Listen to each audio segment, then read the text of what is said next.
The rain had been falling since dawn, tracing silver veins down the cracked window of the Blue Diner, a forgotten little place on the corner of 3rd Avenue and Hope Street, where dreams usually came to die quietly. Behind the counter, Naomi Carter, 26, scrubbed at the same coffee stain for the 5th time that morning.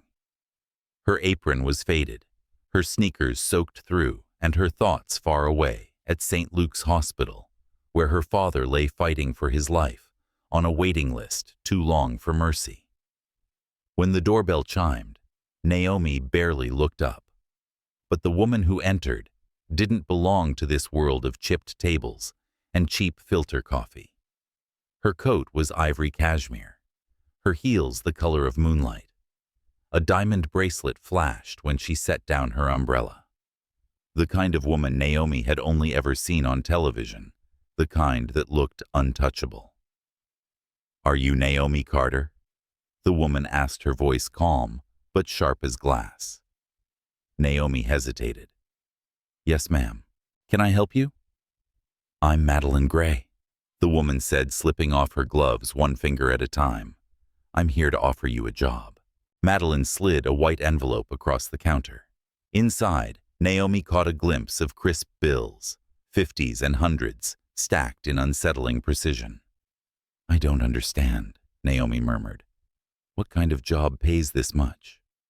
The woman leaned in her perfume, something cold and expensive filling the air. 3 days, she said quietly. "That's all I need you for. 3 days, and this will be yours. $50,000. Naomi froze, the words sinking like stones in her chest. 50,000. For what? Madeline's eyes glinted like blue steel. For you to seduce my husband. The diner seemed to go silent. Even the rain outside paused, as if waiting for Naomi to laugh, to refuse to walk away. But she didn't. She couldn't. "You want me to what?" "Don't act surprised," Madeline said evenly. "My husband is Ethan Gray. You've heard the name?" Naomi had. The man was a legend in New York, founder of Gray Tech, one of the most powerful technology empires on the East Coast. A billionaire with a reputation for brilliance and arrogance, married to a woman as polished as his reputation was ruthless. "I want the world to see the kind of man he really is." Madeline continued. "Cold, disloyal, corrupt. He's destroyed everything we built together. I just need proof, and you're going to give it to me." Naomi's throat felt dry. "Why me?" Madeline studied her with unsettling calm. "Because you're exactly his type. Young, simple, the kind of woman he thinks he can rescue." For a moment, Naomi almost laughed. Her rescue, the last man who'd promised her that, had walked away the night her mother died, leaving her a little sister to raise and a pile of unpaid bills. "I can't do this," she whispered, shaking her head. "Whatever's wrong between you two, I'm not." Madeline's voice cut her off like a blade. "I know about your father." Naomi's heart stopped. "What did you say?" "I know he's on the transplant list. I know you've missed 2 payments on his dialysis. I know the hospital will stop treatment in a week." The woman's words hit like a punch. Naomi gripped the counter for balance, humiliation and fear burning through her. $50,000, Madeline said again, softly now, almost tenderly. "It's enough to cover the surgery deposit. Enough to buy you time. All you have to do is have dinner with my husband, stay close to him, and record what happens. You won't have to go that far unless you choose to. Just let him believe you could." Naomi felt her breath falter. The fluorescent light above flickered the diner, suddenly too small, too loud, too cruel. She thought of her father's weak smile that morning, when she promised she'd figure something out. Of her sister's tearful voice asking, "Will Daddy come home soon?" And she thought of the envelope of what $50,000 meant in a life where she had never had more than 500. "Why are you doing this?" Naomi finally asked. Madeline's expression didn't change. Because I loved him once, and I need to stop loving him before he destroys me completely. The woman stood, adjusted her coat, and slid a card across the counter. The driver will pick you up tomorrow at 8 a.m. He'll take you to the Hudson estate. Pack light. Naomi stared at the card until the doorbell jingled again and Madeline Gray disappeared into the rain. That night, Naomi walked the 4 blocks home through the storm. The streets shimmered with puddles and neon, every reflection a question she couldn't answer. At the hospital, her father slept under the sterile hum of machines, his chest rising and falling with fragile rhythm. She sat beside him, holding his cold hand, whispering into the dark. What would you do? Daddy, if it was me lying there. There was no answer, only the slow, mechanical beep of the monitor and the faint smell of antiseptic. She opened the envelope again. The money felt unreal beneath her fingertips, like touching someone else's life. The next morning, Naomi stood before the mirror in her one good dress. Her reflection was tired, her eyes red from a night without sleep. She looked neither like a seductress nor a savior, just a daughter who'd run out of choices. Outside, a black car idled by the curb, rain still falling in fine, endless threads. The driver stepped out and held the door for her. Mrs. Gray sent me, he said. Naomi hesitated on the sidewalk. Somewhere deep in her chest, something whispered that she was about to cross a line she could never uncross. But then she thought of her father again, of the sound of his breath through the oxygen tube. And she stepped into the car. The city blurred past gray and silver and merciless. She pressed her palm against the cold window, wondering what kind of man waited for her at the end of this road, the man she was being paid to betray. And yet, as the car turned toward the river and the skyline shimmered through the rain, a quiet thought surfaced in her mind, one that refused to leave her. What if he isn't the villain in this story? What if I am? Sometimes life doesn't offer choices, it offers crossroads. If you've ever done something wrong for the right reason, you'll understand Naomi's silence that day. The Hudson River glimmered like liquid steel beneath the morning fog as the black car turned off the main road and onto a long, winding driveway lined with naked oak trees. At its end stood a house that looked more like a fortress than a home. Gray stone tall windows and silence thick enough to echo. Naomi Carter pressed her hands together to hide their trembling. She had been many things in her life. A waitress, a daughter, a sister. But never someone who stepped into a billionaire's mansion with a secret that could break her soul. A butler met her at the door. His face was unreadable, his tone polished. Mrs. Gray mentioned you'd be joining us temporarily, he said. You'll be assisting in light housekeeping and meal preparation. Mr. Gray values discretion above all else. The words, Mr. Gray seemed to fill the air with their own weight. Naomi's first glimpse of Ethan Gray came through a reflection. He stood in front of the floor-to-ceiling windows of his study, his back to her, watching the rain glide down the glass. His reflection was sharper than most men's realities, broad shoulders, clean lines, silver at his temples. Set the tray on the desk, he said, without turning. His voice wasn't cold. It was controlled as if every word was measured, every breath accounted for. Naomi placed the tray down, black coffee, no sugar, and waited for him to dismiss her. Instead, he spoke again, his tone quieter. You're new? Yes, sir. Just for a few days, she said softly. He finally turned. His eyes gray like the river behind him met hers. There was no arrogance in them, no flash of recognition or desire, just the weary calm of a man who'd seen too much and trusted too little.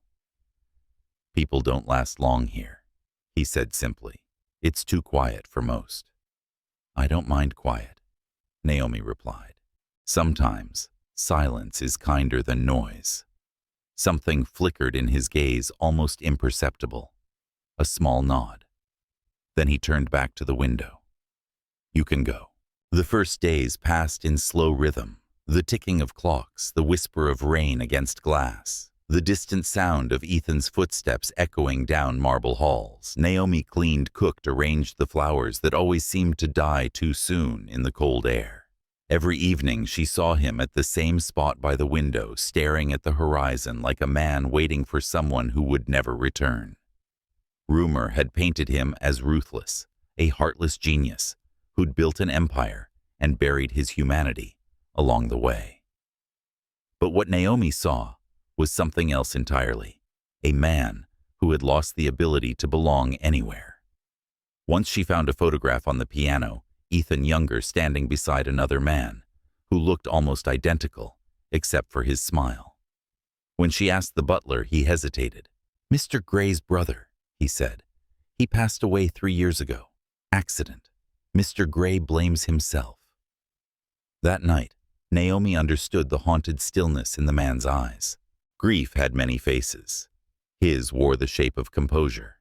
By the third night, she'd grown accustomed to the sound of his insomnia, the faint shuffle of papers at 2 a.m., the footsteps in the hallway, the glow of light under his study door.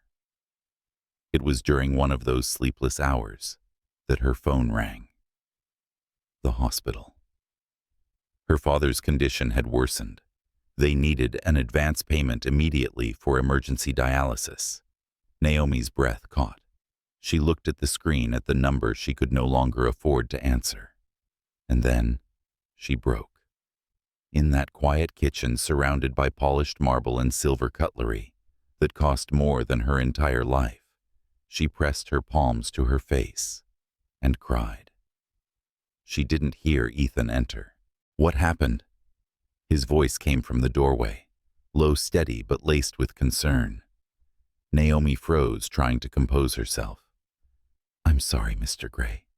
I didn't mean to wake anyone." "You didn't." He stepped closer, the soft hum of the refrigerator filling the silence between them. "You shouldn't cry alone in the dark. It makes the night crueler." Naomi shook her head. It's family stuff. Nothing I can't handle." Ethan studied her quietly, then looked down at the trembling hands she tried to hide. "Everyone has a limit," he said. "Even the strong ones."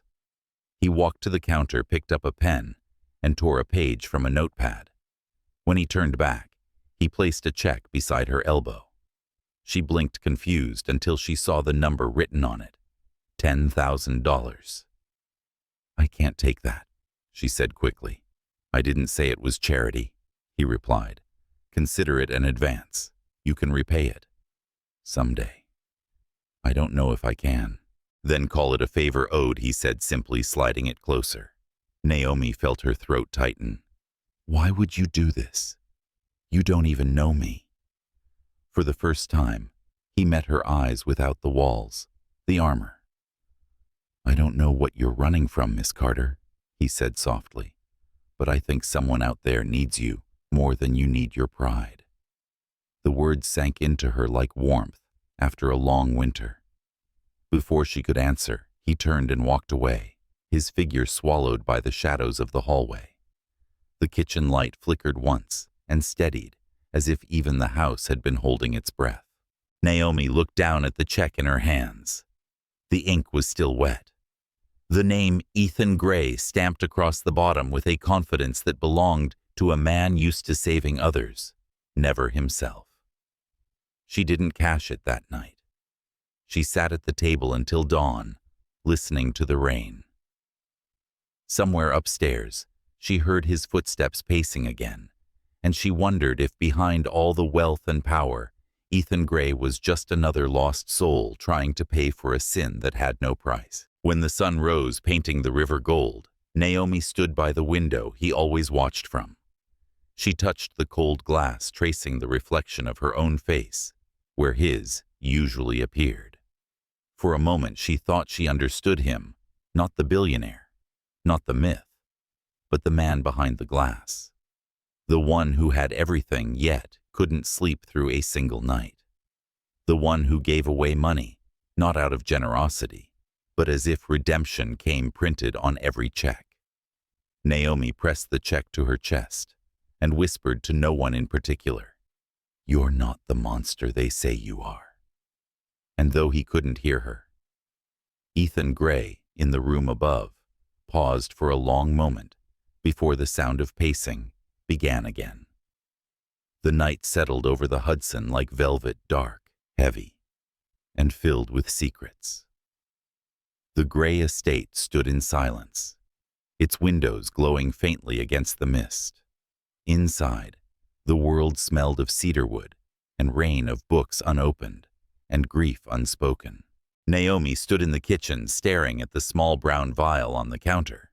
Madeline Gray's words still echoed through her mind, a few drops in his milk. He'll relax, lose his composure.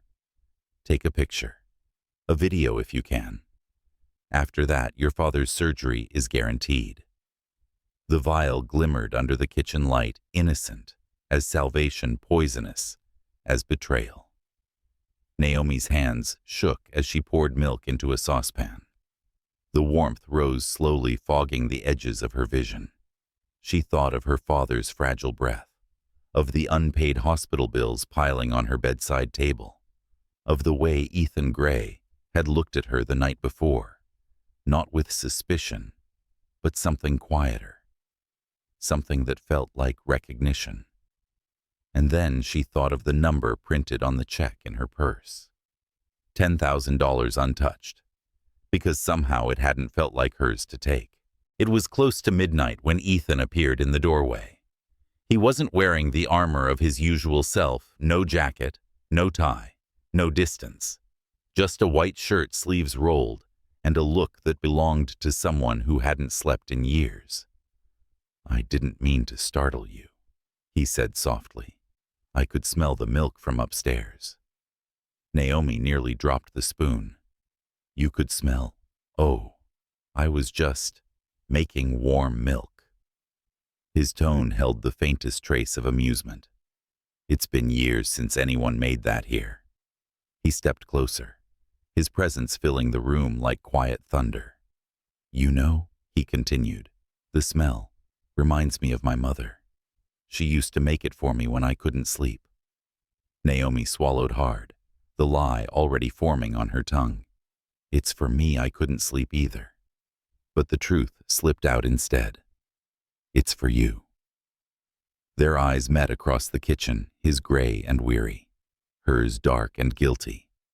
For a moment, the only sound was the slow simmer of milk. Ethan tilted his head, studying her. "For me," Naomi forced a small smile. "You've been awake most nights. I thought maybe it would help." He leaned against the counter, watching her in silence. "That's kind of you." And then, almost as an afterthought, "People rarely do kind things without wanting something in return." Her stomach tightened. "I don't want anything." "Then you're rarer than I thought."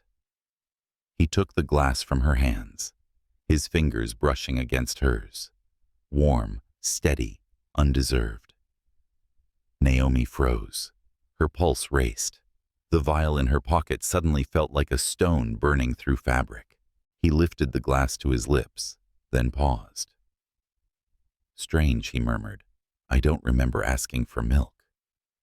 Naomi's throat closed. "You didn't." "Then why do I feel," he said gently, "that this isn't about the milk at all?" She tried to laugh, to shrug, to be anyone other than the trembling liar she had become.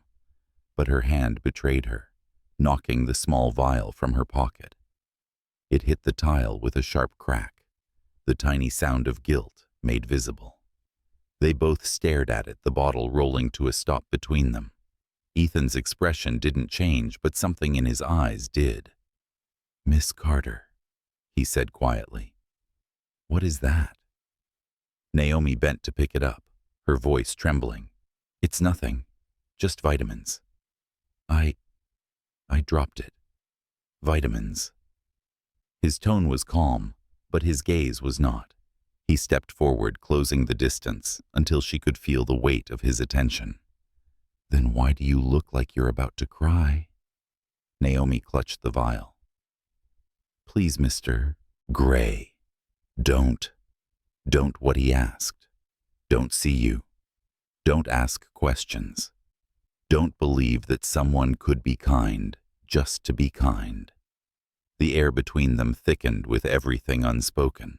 Naomi looked up, tears finally spilling down her cheeks. "I didn't want to do this," she whispered. "I swear I didn't." Ethan's voice softened. "Then what did you want, Naomi?" Her lips trembled around the truth. "To save someone I love." For a long moment he said nothing. Only the sound of rain tapping against the window filled the silence. Finally he reached over, took the vial from her hand, and set it on the counter. "I don't know who put you up to this," he said evenly, "and I'm not sure I want to. But I can tell you something. Miss Carter, nothing good ever comes from saving one life by destroying another." She lowered her head, ashamed. "You should fire me." "Should I?" His voice was unreadable. "Maybe. But something tells me that wouldn't help either of us sleep any better." He turned, then hesitated at the doorway. Without looking back, he said, almost gently, "I don't need the milk, Naomi. I need something real." When the door closed behind him, the kitchen felt hollow, as if he'd taken the warmth with him. Naomi sank to the floor, her back against the cold cabinet, the broken vial glinting near her foot. Tears slid silently down her face, not just for what she'd almost done, but for the terrifying realization that she no longer wanted to hurt him at all. She pressed her palms to her eyes, whispering, "What have I become?" For the first time in years, she didn't feel like the victim of a cruel world. She felt like its accomplice. Upstairs, Ethan sat in his study staring out at the dark river. He should have been angry, furious even, but instead, he felt something unexpected. Pity. Not for her lies, but for the desperation behind them. He had seen that look before in the mirror on the night his brother died, when guilt had made him a stranger to himself. He took a pen, opened his ledger, and wrote her name quietly in the margin.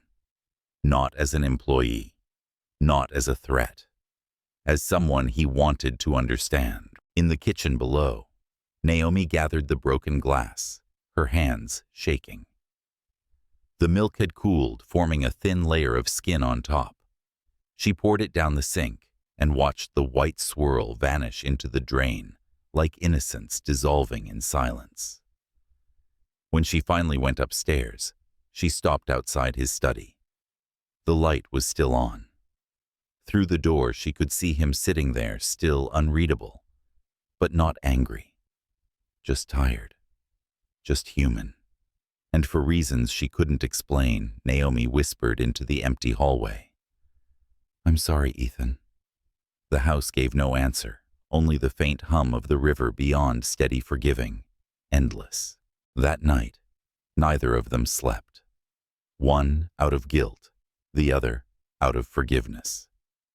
And between them, somewhere in the dark, something fragile began to shift. Not love, not yet, but the trembling shape of truth. The morning came gray and windless, the kind of morning that didn't ask permission to ruin what peace the night had left. Naomi woke to the sound of her phone vibrating on the nightstand. She reached for it, half asleep, but the moment her eyes landed on the screen, her world tilted. Breaking news. Billionaire Ethan Gray caught in scandal with housemaid. The photo blazed across every news site. Ethan's hand brushing her shoulder in the kitchen, her face half turned toward him, the angle cruel and suggestive. In the frame, the spilled milk glistened like proof of something indecent. The caption was worse: the reclusive tech mogul and his secret affair with a black housemaid betrayal in the Gray mansion. Naomi's chest clenched. The photo wasn't blurry. It was perfect, too perfect. The kind of image that didn't happen by accident. By noon, it was everywhere. Television, tabloids, Twitter. And by afternoon, Ethan Gray's name was no longer a symbol of genius, but gossip. The board of Graytech convened an emergency session. By evening, he was suspended, pending investigation. Reporters camped outside his estate gates, their lenses like rifles, trained at every movement inside. Naomi tried to stay hidden in the servants' quarters, trembling with every shout that echoed beyond the windows. She wanted to tell him she was sorry. She wanted to confess everything, but the shame felt like barbed wire wrapped around her throat. The house, once quiet, now breathed like a living thing, restless, watching. Ethan didn't speak to her all morning. He remained in his study phone calls, brief and cold, voice stripped of anything resembling life. When she brought in his tea, he barely glanced up. "Thank you," he murmured, and the two words cut deeper than anger ever could. Naomi lingered, twisting her hands. "Sir, He looked up then, and the weariness in his eyes stopped her. "Whatever you're about to say," he said quietly, "wait until tomorrow.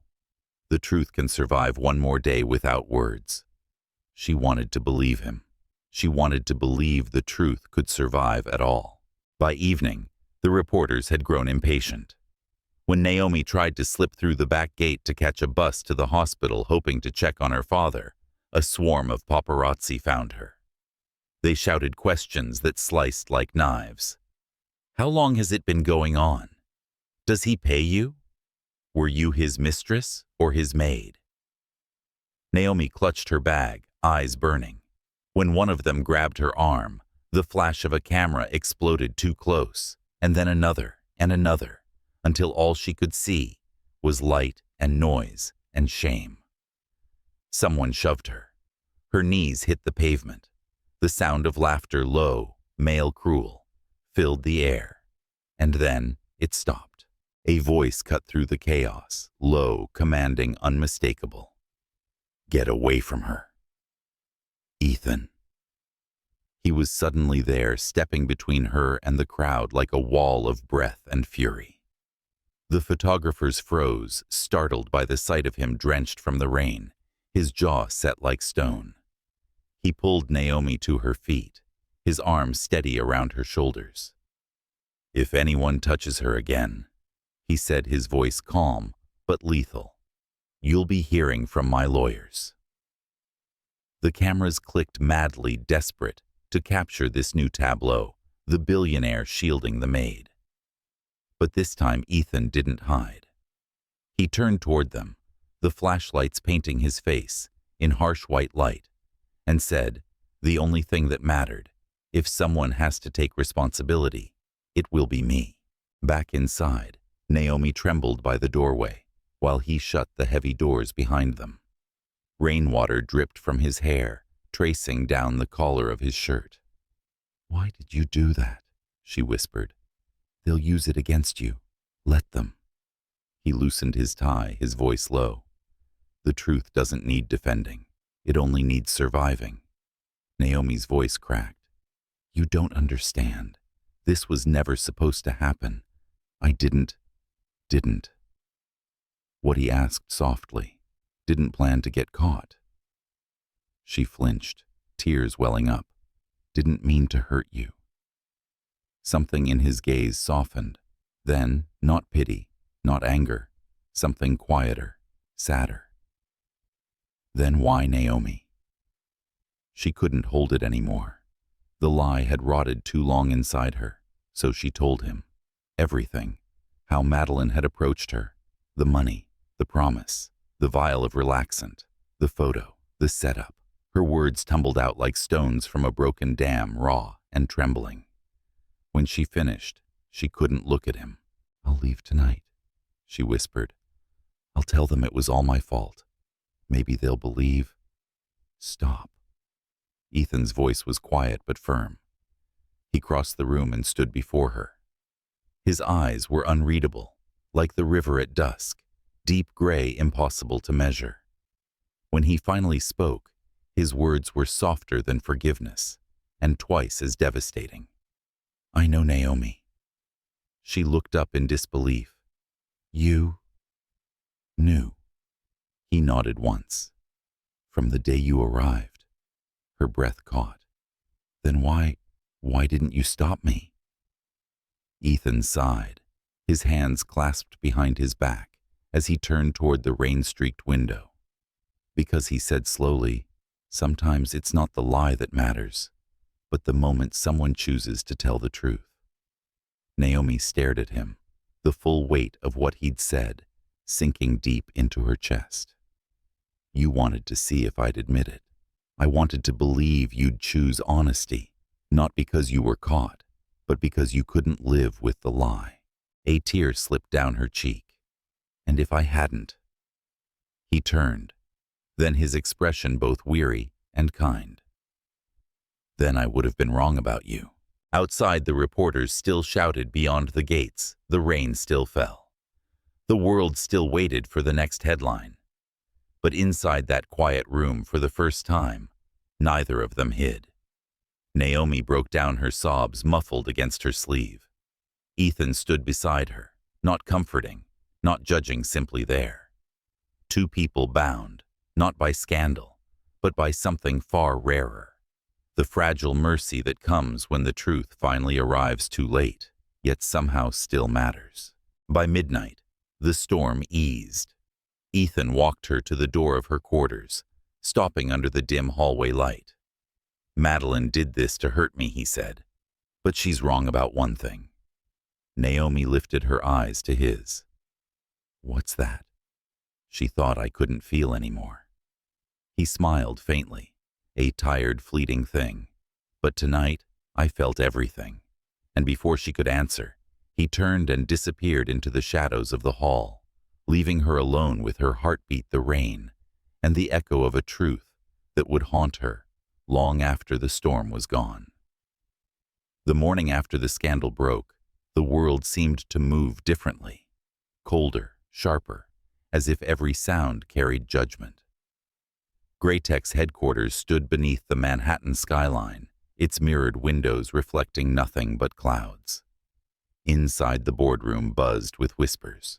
On the 32nd floor, behind the glass doors of the executive suite, Madeline Gray sat across from David Chen, the company's CFO, her lover, her co-conspirator, and the man who'd promised her everything Ethan never could. "They've suspended him," David said, glancing at his phone. "The board's already discussing the transfer of control. Once the shareholders see the photographs, they'll vote him out." Madeline stirred her coffee, her nails immaculate, her smile small and razor-edged. "Good," she said. "By next week, Graytech will be mine, and he'll have nothing but that little housemaid to keep him warm." David chuckled, leaning closer. "You always did underestimate him." "No," she corrected softly. "I knew him too well. Ethan only fights for what he believes in, and this time he believes he's guilty."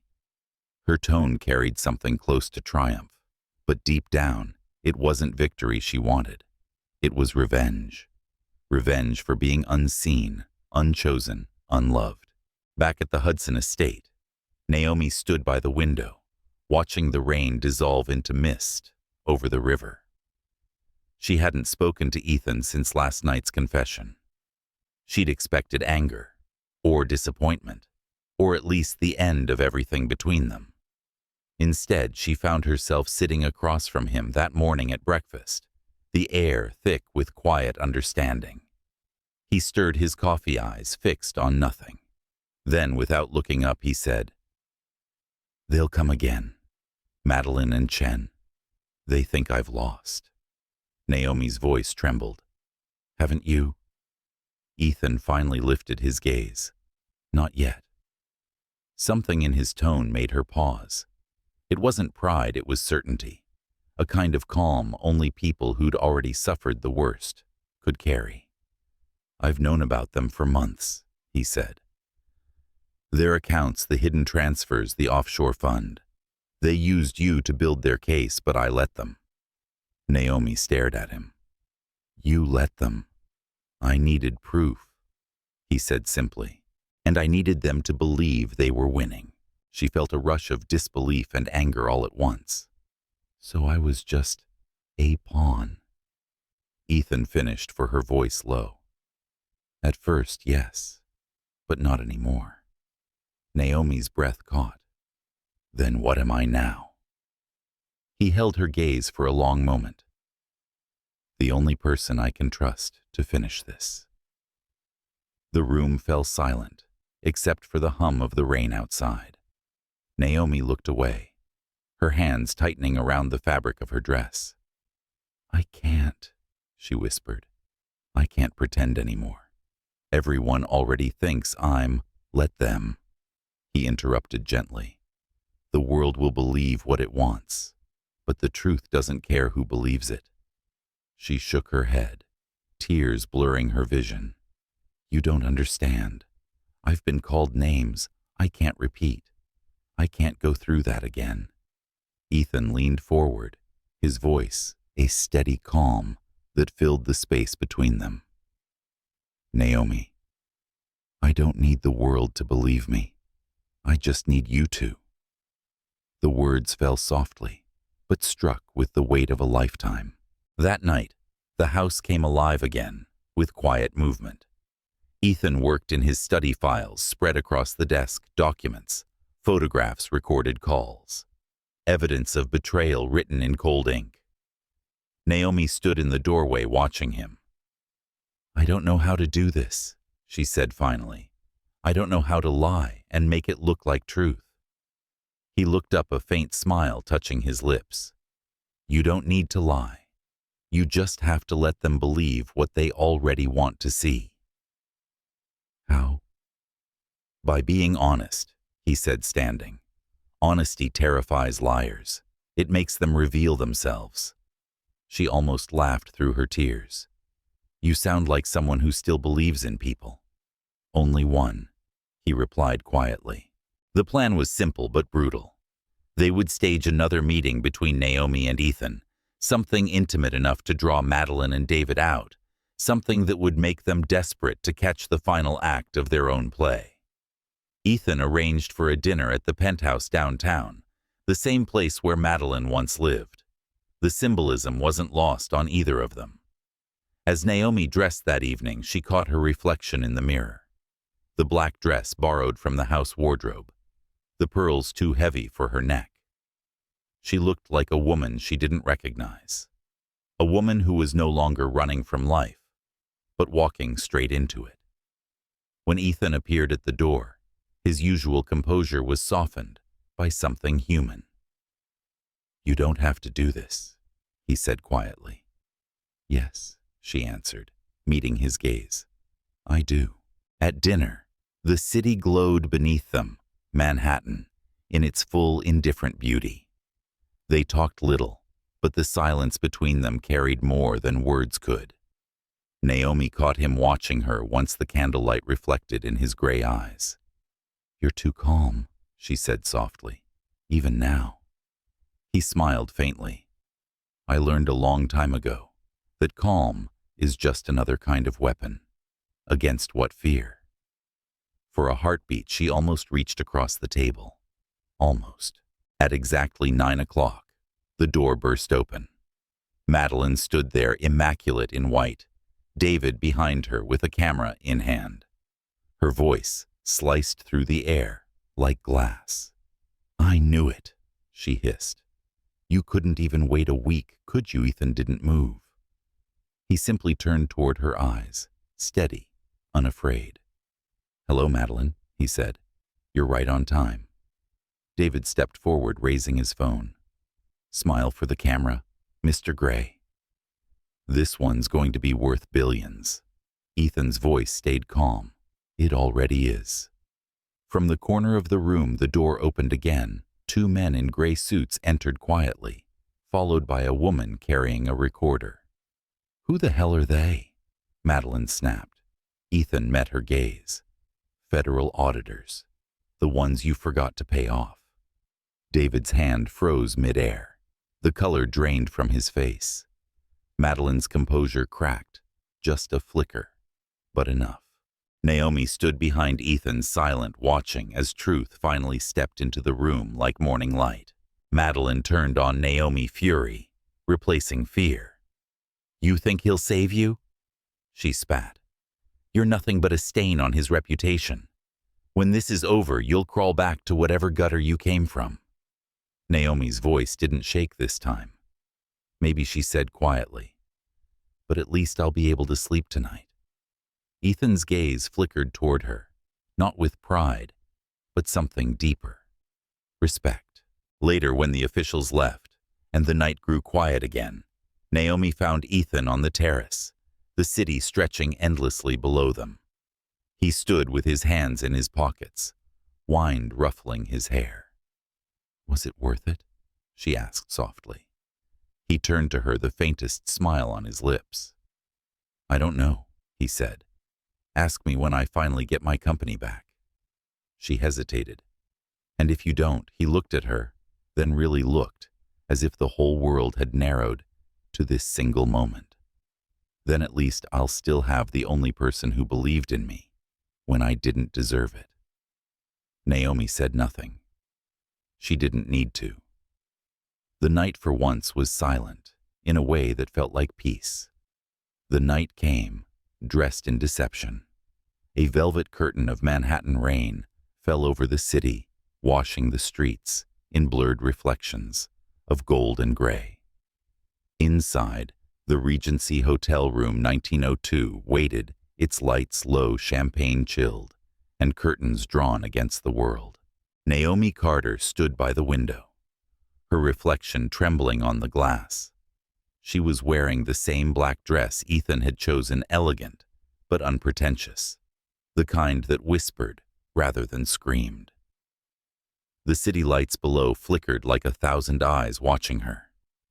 She had told herself this was just one last act, one final illusion to end a long chain of lies. But her hands still shook. Ethan Gray entered quietly. No suit tonight, no armor of business power, just a man composed yet weary. He handed her a glass of water instead of wine.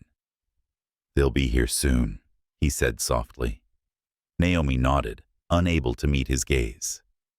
"Are you sure this will work?" Ethan allowed himself a small, tired smile.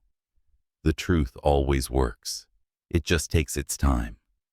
She wanted to believe that, but she had learned too well that truth was rarely enough to save anyone. "What if they don't come?" "They will," he replied, checking his watch. Madeline never misses her own performance. Downstairs, 2 black cars pulled up to the curb. Madeline Gray stepped out first, the flash of photographers exploding like lightning. She wore white, a deliberate choice, the betrayed wife in angelic tones. Behind her came David Chen, sharp in his tailored suit, his expression confident, greedy, and certain. "Remember," she murmured to him as they entered the elevator. "Let them believe we caught them. Then let the world finish what we started." David grinned, tapping the phone in his hand. "I've already sent the alert to the press. They'll have the footage live in 10 minutes. Madeline's eyes gleamed. "Perfect." Upstairs, Naomi's pulse quickened as she heard the elevator bell. Ethan glanced toward the door, calm as still water. "When they enter, you stay behind me, no matter what they say." Naomi tried to steady her breath. "And what will you do?" "Finish the story they began." He walked toward her, his voice lower now, gentler. "Naomi, do you trust me?" She hesitated, but then quietly, "Yes." He nodded once. "Then it's enough." The door burst open. Madeline stormed in first, her voice rising before the photographers even reached the threshold. "Ethan Gray," she cried, eyes blazing for the camera. "How could you?" The flash of cameras filled the room in staccato bursts, white harsh, merciless.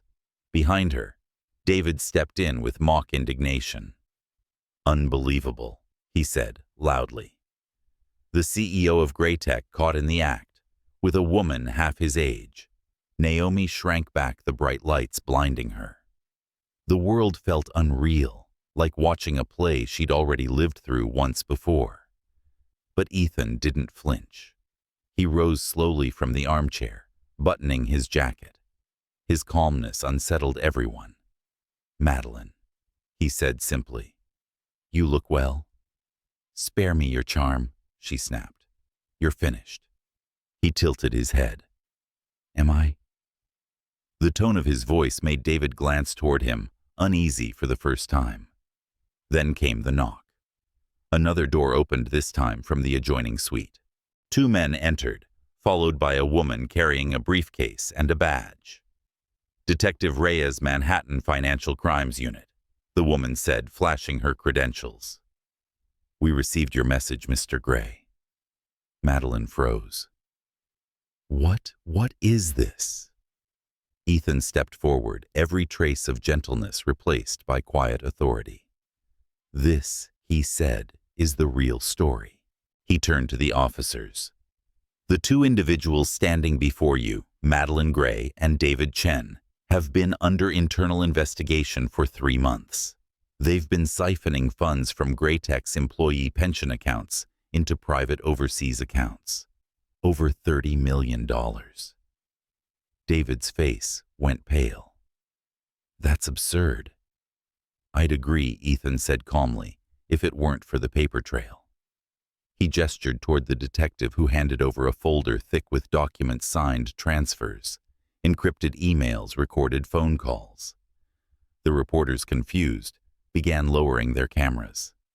Madeline's composure cracked. "You," she hissed, "you set us up." "No," Ethan replied quietly. "You set yourselves up. I just made sure someone was watching this time." David lunged forward. "This is insane. She made me." Madeline's voice rose to a shriek. "Don't you dare put this on me." Their argument spiraled, voices overlapping, hands pointing, years of conspiracy unraveling into chaos. Ethan stood still, watching as the detectives stepped in, separating them. For a moment, the world seemed to slow. Naomi could hear the rain tapping softly against the glass again, distant but steady. She realized she wasn't trembling anymore. For the first time since she'd stepped into this story, she wasn't anyone's pawn. She was simply there, silent, witnessing truth reclaim its place. The detectives began reading charges. David tried to push past them, but was quickly restrained. Madeline's voice, once so precise and commanding, broke into a brittle sob. As they were led away, she turned back toward Ethan, eyes filled, not with hatred, but with something more, hollow recognition.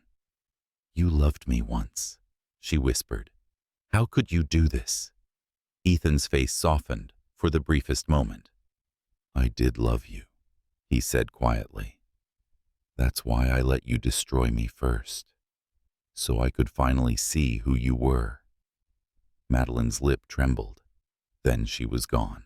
The room fell into a heavy, echoing silence. The reporters had stopped taking photos. The detectives gathered their files.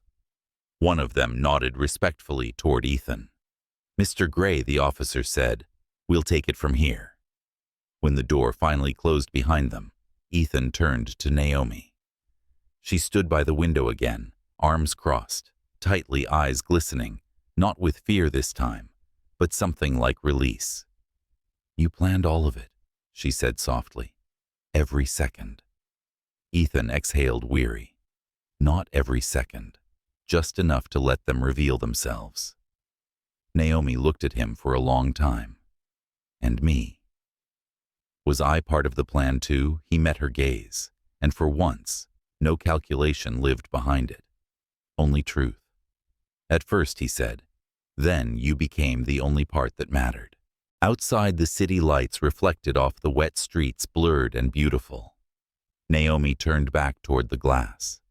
In it, she saw not a maid, not a pawn, not a mistake, but a woman who had stood in the eye of a storm and survived it. And behind her, Ethan Gray, the man who had once been the villain in every headline, now stood in silence, watching the rain fall like absolution. For a long moment, neither spoke.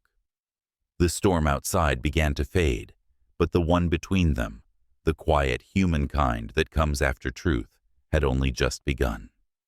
The city moved on faster than grief could catch up. Within a week, Madeline Gray's name disappeared from the headlines buried beneath newer scandals. She was indicted on charges of embezzlement and fraud, escorted out of her penthouse in handcuffs beneath a swarm of flashbulbs. David Chen, the man who had whispered promises of loyalty and power, vanished before the warrants reached his door, a private jet, to somewhere without extradition, leaving behind a single glass of half-finished whiskey in his office. Graytech stabilized. Investors returned. Ethan Gray was reinstated as CEO, his reputation bruised but intact, a man both envied and pitied by the world that once worshipped him. And yet inside the mansion by the Hudson, silence settled like dust on a forgotten piano. Naomi Carter moved through that silence, carefully folding linens, closing drawers, finishing the small acts of care that had once filled her days. She no longer wore the maid's uniform Ethan had insisted she stop after the investigation ended, but she still moved with the same quiet grace, as if afraid to disturb what remained of their fragile peace. The house felt different now, lighter almost. But Naomi could sense the distance that lingered, not anger, not resentment, just the heavy stillness of two people standing on either side of something they could never name. One evening, as the sun slipped behind the gray curve of the river, Ethan found her in the library. She was returning the last of the books she had dusted. "You're leaving," he said quietly. It wasn't a question. Naomi turned her hands trembling slightly. Yes, he didn't ask why. Perhaps he already knew. "I owe you an apology," he said instead, "for everything you were forced into, for not stopping it sooner." Naomi shook her head. "You don't owe me anything. You already gave me more than I deserved." He frowned. "Deserved?" She smiled faintly, the kind of smile made of sorrow and gentleness at once. "You gave me your trust, Ethan. That's more precious than anything I could ever repay." That night, after he retired to his study, Naomi wrote her letter. She sat by the kitchen window, where the moonlight pooled like silver milk across the table. The same table where she had once wept in secret, where he had left her, that check where a single act of mercy had changed the course of her life. Her handwriting was careful. "Unhurried Ethan, you once told me the truth doesn't need defending, it only needs surviving. I think I finally understand what you meant. You survived your past, and because of you, I survived mine. You gave me something I had forgotten how to hold trust. And though I don't deserve it, I will spend the rest of my life trying not to break it. I'm going home. My father's surgery is done. The doctors say he'll recover slowly. The bills have all been paid by a donor who prefers to remain anonymous. I know it was you. Thank you. Don't look for me. I need to learn who I am when I'm not running, not lying, not pretending. You have your company back, your name cleared. But I hope you find something rarer peace. Yours, Naomi." She folded the letter neatly, sealing it with a single tear that fell before she could stop it. At dawn, she left. The butler found the envelope on Ethan's desk later that morning, resting beside the photo of his late brother, a quiet testament to two ghosts who had shaped his life in different ways. When he read the letter, Ethan didn't move for a long time. The words blurred not from surprise, but from the familiar ache of loss. that strange mixture of gratitude and regret that came only from loving something too late. He looked out the window at the river. The fog was lifting, and for the first time in years, the light touched the far shore. 2 days later, Naomi arrived in Savannah, Georgia, where the air smelled of salt and magnolia. Her father was already awake when she reached the hospital, frail, smiling, his eyes clear again for the first time in months. They said some foundation paid for the surgery, he said, his voice soft with disbelief. Angels must be real after all. Naomi smiled, brushing a curl from his forehead. Maybe they're just people who remember how to be kind. She didn't tell him about Ethan. Some truths were too sacred to speak aloud. The weeks passed quietly. Naomi found part-time work at a small bakery on River Street, where the mornings began with the scent of bread and the low hum of old jazz on the radio. She'd rise before dawn, braid her hair, and walk through the fog with a calm she had never known before. Sometimes she thought of the Hudson River, of that house of marble and silence, of a man who had looked at her not as a mistake, but as something real. She wondered if he still watched the rain from his window. Once, a letter arrived at the bakery, no return address. Inside was a single sheet of paper with only one line written on it. I'm glad you stayed in the world. No name, no signature, just the familiar handwriting that made her heart ache with both memory and peace. She didn't write back. Some messages, she knew, weren't meant to begin again. They were meant to last quietly like a prayer, whispered to the wind. One evening, as the golden light faded over the marshes, Naomi sat with her father on the porch. The cicadas hummed, and the air shimmered with the slow grace of summer. Her father reached for her hand. You seem different, sweetheart, he said. Lighter. Naomi smiled, eyes drifting toward the horizon. Maybe I finally learned what it means to let go without losing. He nodded, content with an answer he didn't fully understand. Far away in New York, Ethan stood on his balcony, overlooking the city. The empire he had rebuilt hummed beneath him, alive and endless. But it was the envelope on his desk he kept returning to, the one that still smelled faintly of rain and lavender. He didn't reopen it. He didn't need to. Some words once read, stay written on the soul. And in that quiet moment between day and night, he realized something he had never admitted to himself before, that sometimes love doesn't ask to be returned. It only asks to be remembered. That evening the wind shifted over the Hudson, carrying with it the scent of rain and magnolia, as if the world itself remembered too. The rain in Seattle had a gentler rhythm than the storms in New York. It didn't rage. It whispered, soft, steady, patient, as if the sky itself had learned the art of forgiveness. It had been 1 year since Naomi Carter last saw Ethan Gray. 1 year since she'd left behind the mansion on the Hudson, the scandal, the headlines, the ghosts. Now she lived above a small seaside restaurant called the Mariner's Table. The place smelled of butter and thyme, with windows that fogged every morning and laughter that filled the evenings. Naomi was its head chef, not by title, but by heart. Every dish she made carried a trace of her story, quiet, imperfect, but honest. The locals adored her. They didn't know who she'd been, only who she was, now a woman who smiled more often than she cried, who wore her peace like an apron that fit just right. That night, the restaurant buzzed with warmth. It was opening night, her first, as both chef and part owner. Candles flickered in mason jars, and the scent of roasted garlic drifted through the air. Naomi moved gracefully between tables, checking plates, tasting sauces, making sure everything felt right.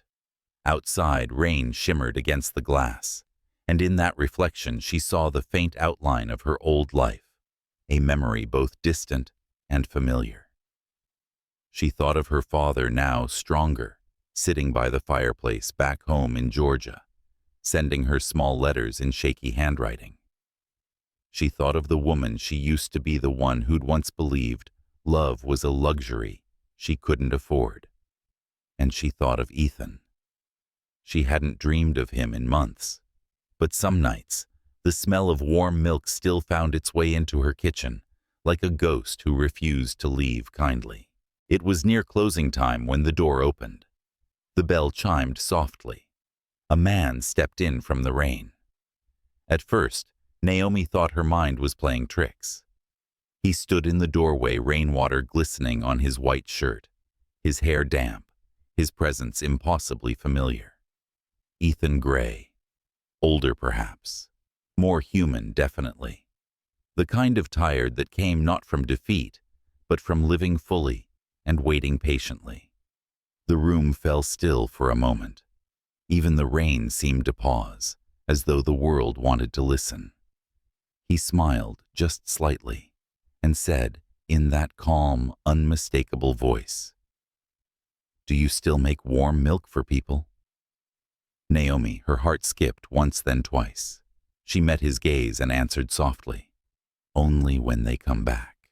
He laughed then, a quiet, genuine sound that broke something open in both of them. Naomi motioned for him to sit, her hands trembling slightly as she wiped the counter. "Seattle suits you," he said, glancing around. "You finally built something for yourself." "It's small," she replied, "but it's mine."